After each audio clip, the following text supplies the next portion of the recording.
One of your tour guides today. This is Miss Mish, and Mish will also be one, and Mr. Al, who is our blacksmith, and he will be one of our guides as well.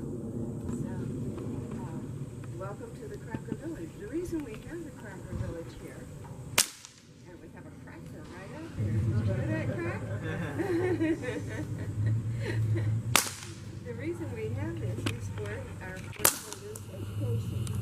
And so we have almost every fourth grader in the county comes through the village during the school year. And they do pretty much the same tour that you're going to get today. We might have a few more activities for the kids to do while they're here. And but it's pretty much the same. And then they go on an ecological boat ride down the Silver River and back.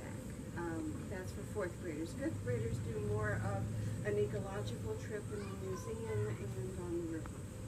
So that's why this whole complex is here, which is a unique combination of state park and Board of Education.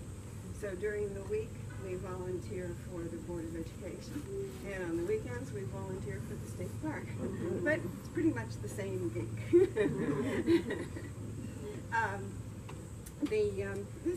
This all goes back to the 1500s when the Spanish came to Florida, and what they did was they brought chickens, cows, horses, and hogs, and those things, when the Spanish left, those things just flourished in the woods here, and they multiplied and became a good commodity for the people.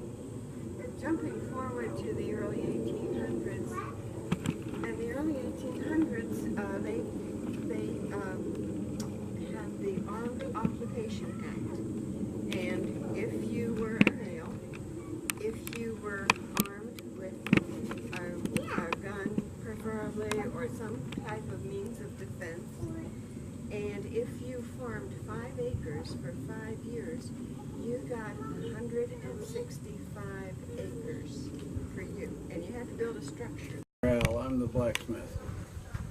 And why am I called a blacksmith? I bet you don't know that. Could you get black? No, I get that. Yeah, that's part of it, but that's not the main reason. The main reason is this is the metal I work with. It's black iron. So if I were working with gold, I'd be a goldsmith. If I was working with silver, I'd be a silversmith. So I work with black iron, so I'm a blacksmith. So most people don't know that, but anyway, blacksmith shop consists basically of just a few things. One is the forge, where we have the fire, and we burn coal in the fire. Now the fire, in order to get this metal to where I can work with it, I have to get it up to almost 2,000 degrees Fahrenheit. That's really, really hot.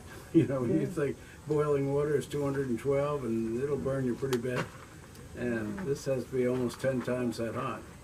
So in order to get it that hot, because the fire doesn't get that hot by itself, I have to introduce oxygen into it.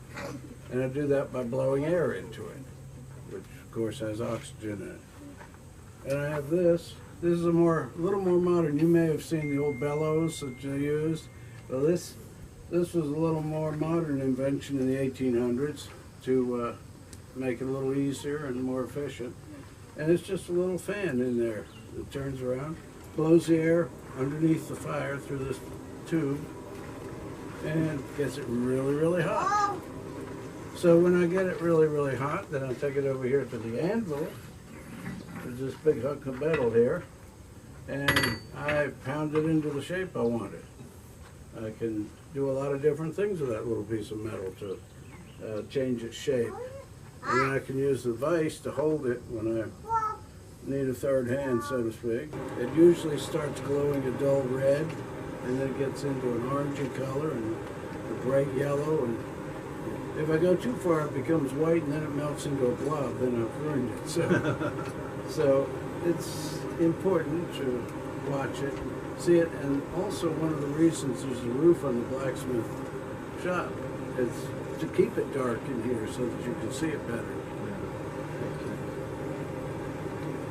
He moved out to Illinois, and he opened up his shop, and worked, he was doing real well. But he noticed that the farmers there were using plows that were made of either wood or cast iron. Well, cast iron's kind of rough, you can't make it real smooth.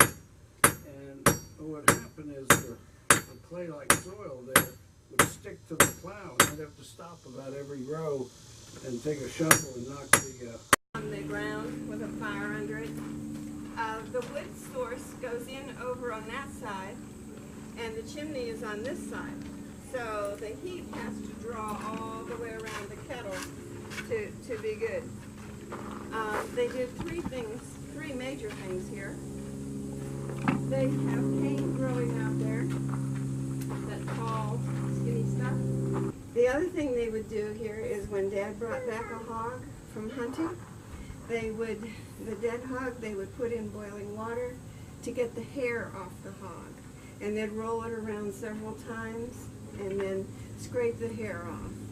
The other thing that they would do here is they would make soap here.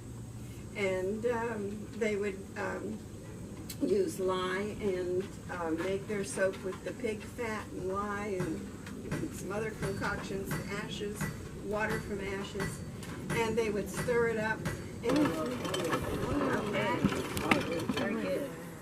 We're running out of corn, so let's not do any more because the next one's coming. Look at the bugs. Yeah, I wouldn't touch it. So you can all sit on one side today.